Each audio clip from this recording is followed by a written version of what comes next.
Hi everyone. So in previous lectures we were discussing about human respiratory system. So we have two lungs which are covered by double layered structure.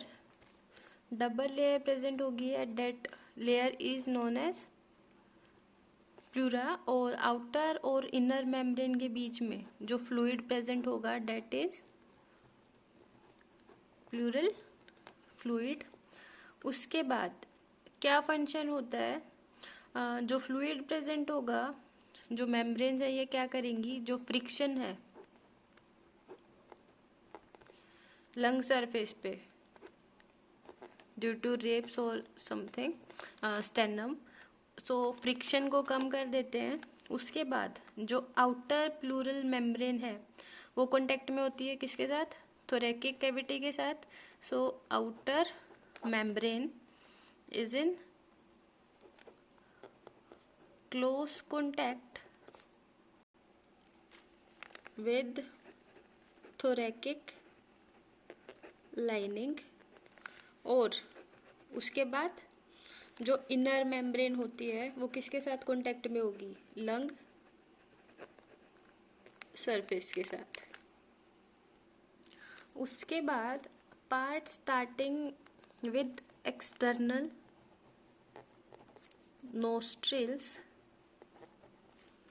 up to the terminal bronchioles.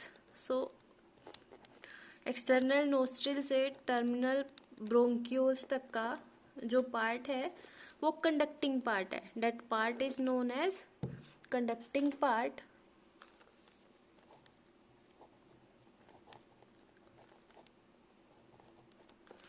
Where as alveoli, जो balloon like structure थे alveoli and their ducts from the respiratory. So ये क्या करेंगे, alveoli and their ducts, ये ducts form करेंगे respiratory और we can say exchange part of respiratory system. So दो parts में रेस्पिरेटरी सिस्टम को डिवाइड किया है. First is conducting part and the second one is respiratory और exchange part. So conducting part क्या करता है, कंडक्टिंग पार्ट ट्रांसपोर्ट करेगा atmospheric air to alveoli. So ये ट्रांसपोर्ट करे एटमॉस्फेरिक एयर को एल्वियोली तक. उसके बाद उसके अलावा ये क्या करता है, क्लियर्स करता है कोई भी फॉरिन वायरस, बैक्टीरिया या डस्ट पार्टिकल्स है, कोई भी ऐसा पार्टिकल जो बॉडी के लिए फॉरिन है, सो उनको भी ये क्लियर करता है. और ह्यूमिडिफिकेशन करके ह्यूमिडिफाई करता है ये एयर को, जिससे जो एयर है वो बॉडी टेम्परेचर के साथ मैच, उसका टेम्परेचर मैच करता है बॉडी टेम्परेचर के साथ. उसके बाद एक्सचेंज पार्ट और रेस्पिरेटरी पार्ट, इसका क्या रोल है. सो जो एक्सचेंज पार्ट है और रेस्पिरेटरी पार्ट है वो उसका मेन रोल क्या है, that it is the site of actual diffusion of oxygen and CO2. So oxygen और CO2 एक्सचेंज होती है between blood and atmospheric air. So oxygen और कार्बन डाइऑक्साइड एक्सचेंज होती है और क्या होता है, इनहेल करते हैं ऑक्सीजन, एक्सहेल करेंगे कार्बन डाइऑक्साइड. सो एल्वियोली और ब्लड, इनके बीच में क्या होगा, एक्सचेंज होगा ऑक्सीजन का और क्या करेंगे, कार्बन डाइऑक्साइड को ये ले लेते हैं. तो अब हम पढ़ते हैं कि लंग्स की एग्जैक्ट एनाटॉमिकल पोजीशन क्या है. सो लंग्स कहाँ पे सिचुएटेड है, थोरैकिक चैम्बर में, which is we can say that it is a airtight chamber. उसके बाद थोरैकिक चैम्बर क्या करता है, डोर्सली, थोरैकिक चैम्बर डोर्सली, सो 4 साइड्स होंगी, डोर्सली कवर होता है वर्टिब्रल कॉलम, मतलब हमारी जो बैकबोन है वर्टिब्रा वो कवर करती है डोर्सली। वेंट्रली स्टर्नम, जो स्ट्रॉन्ग बोन है जो होल्ड करती है स्टर्नम। सो थर्ड आता है लेटरली, लेटरली जो रिब्स हैं वो, और लोअर पार्ट में क्या प्रेजेंट होता है, डायफ्राम। सो डायफ्राम प्रोटेक्ट करता है।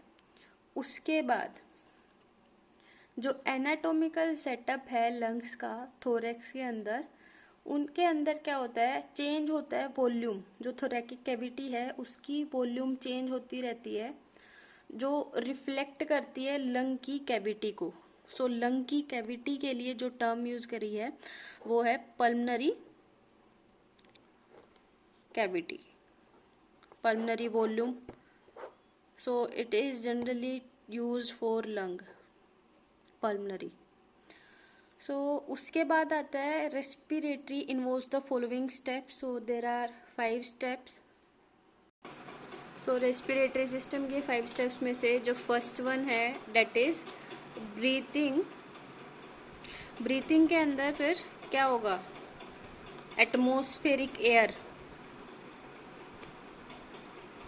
कहाँ एंटर करेगी, एटमॉस्फेरिक इन एंटर करेगी और carbon dioxide out. So that is basically the first step. Second step is diffusion.